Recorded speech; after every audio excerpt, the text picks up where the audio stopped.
Hello guys, it's Aiden Rebello, and today I'm going to be talking about what I learned from Principles of Public Administration. So, I love presidential history, and I've always been fascinated about not only presidential policies, but by presidential character, their behavior, and the behind the scenes of each presidential administration. And one of the first concepts that we talked about was how Woodrow Wilson is a founding father in the field of public administration. I recently discovered that Wilson remains the only president of the United States to have earned a PhD, and before entering politics, he served as the president of Princeton University. In 1887, as we all know, he published The Study of Administration, which was one of the foundational documents behind the study of public administration. And even when he entered politics, he took his concepts that he studied in public administration and applied it to the White House. And because of him, we have the White House where we know today, with skilled staffers and a functioning bureaucracy. So to keep in lines with the broader themes of presidential history, another thing I learned from this course is how the various conceptions of presidential power played throughout history. While we all know that presidential authority differs from one administration to another, we often pay less attention to key figures who articulated these visions of executive power. For example, in history class, we often pay attention to Jefferson and Hamilton and their debates about constitutionality and constitutional interpretation. However, oftentimes we pay less attention to other figures, such as William Howard Taft, who created a much more revisionist philosophy behind presidential power. Prior to taking this course, I oftentimes associated Taft with his political rivalry with Theodore Roosevelt, which I'll go into a second. But Taft was also a strict constitutionalist who maintained a restrained view of presidential authority. In contrast to Roosevelt's interpretation of executive power, Taft believed the president should exercise only those powers explicitly granted and enumerated within the Constitution. His executive philosophy emphasized the primacy of the legislative branch in Article 1 of the Constitution, and argued that the executive remained confined to its enumerated functions. So this limited conception of presidential power highlights the debate in American constitutional development that we are even having to this day, whether presidency is expansive and energetic or constrained within the framework of separated powers. So on the other hand, Taft's predecessor, Teddy Roosevelt, embraced a far more expansive interpretation of presidential authority. And prior to taking this course, I did not know what the name of this philosophy was called, but it's called the stewardship theory of the presidency. And under this theory, the president has the duty to act in the national interest in any capacity not prohibited by the United States Constitution.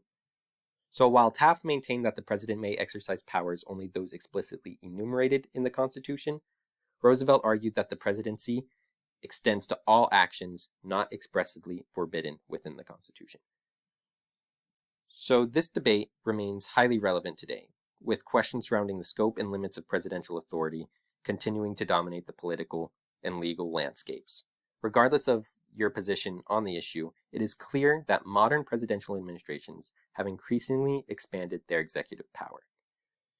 So the historical tension between restraint and expansion in presidential authority remains central to contemporary governance. And this does not go back to Trump. This goes all the way back to presidents such as FDR. Ever since FDR, presidents have been increasingly expanding their authority. And this debate remains highly relevant to this day.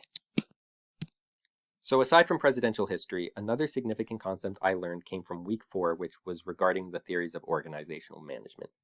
One theory that took my attention was the motivation hygiene theory, also known as the two-factor theory, which was developed by Frederick Herzberg. This theory argues that workplace satisfaction and dissatisfaction arises from two sets of factors. The first being motivators, which are elements of the job that produce genuine satisfaction and higher levels of engagement. On the other hand, the second factor, which is hygiene factors, are conditions that don't increase motivation or satisfaction and can lead to dissatisfaction if absent.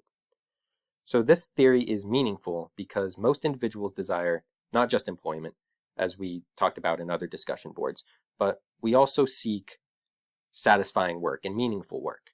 Understanding the distinction between motivational and hygiene factors provides good insight in how to avoid worker alienation and cultivate genuine job satisfaction.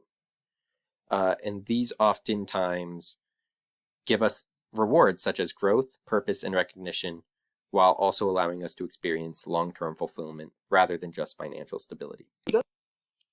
The final thing I learned from the class that stood out to me came from week 5, and that was the study of leadership styles, particularly the authoritarian leadership model identified through the experiments of Kurt Lewin, Ronald Lippett, and Ralph White.